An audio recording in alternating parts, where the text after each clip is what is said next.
எருவுக்குழி பக்கத்தில் நிறைய கொட்டை செடியெல்லாம் முளைச்சி கிடக்கும். ஏன்னா அதில் வந்து மறுபடியும் அந்த விதை வந்து உடஞ்சி விழுந்து நிறைய முளைச்சி கிடந்துட்டே இருந்தது.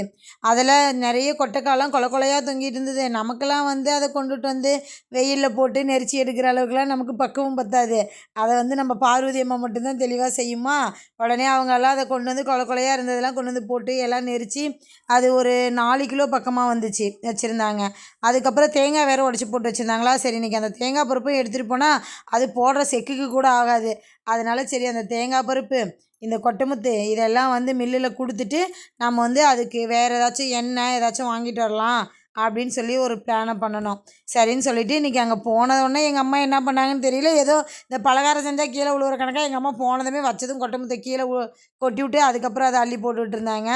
அதுக்கப்புறம் வந்துட்டு பில் போட்டு கொடுத்துருந்தாங்க. 1033 ரூபாய்க்கு பார்த்திங்கன்னா நம்ம எடுத்துகிட்டு போன கொட்டைமுத்து, அதுக்கப்புறம் தேங்காய் பருப்பு, கொஞ்சம் கெட்ட தேங்காய் பருப்பு எல்லாம் வந்து சேர்ந்து 1033 ரூபாய்க்கு இருந்துச்சு.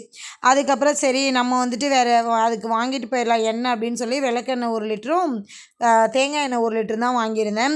அதுக்கப்புறம் பார்த்திங்கன்னா அங்கேயே வந்து இந்த கொண்டைக்கடலை, கொள்ளு, தட்டைப்பயிறு, பச்சைப்பயிறு எல்லாமே வச்சுருந்தாங்க. அதை அதிகமாக வாங்கிட்டு வந்து போட்டாலும் ஆல்ரெடி வண்டு வச்சுட்டு தான் கிடக்கும். ஏன்னா என் பையன் பிள்ளைங்களுக்கு வேக வச்சு கொடுத்தாலுமே சரியாக சாப்பிட மாட்டாங்க. நான் அம்மா மாமாவே இது சாப்பிட்டா தான்.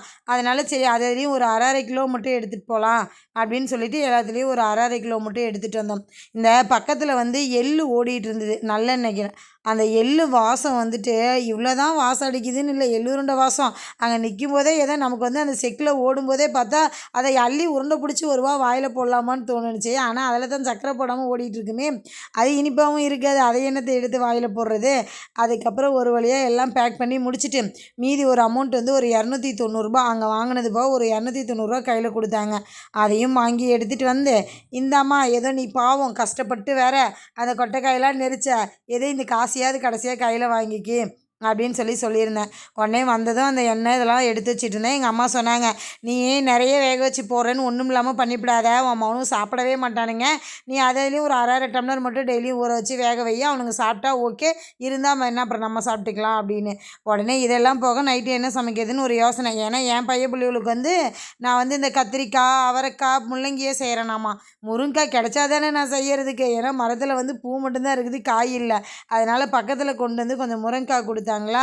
அந்த முருங்கைக்காய் பார்த்ததுமே எனக்கு சரி காலையில் தான் சாம்பார் வைக்கலாம்னு நினச்சேன். எனக்கு அதுக்கப்புறம் புளிக்குழம்பு மாதிரி வைக்கணும்னு தோணுச்சு. சரி ஏன் முருங்கைக்காய் போட்டு நம்ம புளிக்குழம்பு ட்ரை பண்ணக்கூடாதுன்னு வச்சுருந்தேன். அதை என் சின்ன உசுருட்ட டேஸ்ட் எப்படிடா இருக்குதுன்னு வேணுன்னே எனக்கு கடுப்பேற்றணுன்னு சுத்தமாக நல்லாவே இல்லைன்னு கலாச்சிட்டு இருந்தான். இது மாதிரியான மினி விலாக்ஸ் பார்க்க நம்மளோட சேனல் சப்ஸ்கிரைப் பண்ணி வச்சுக்கோங்க. Okay bye.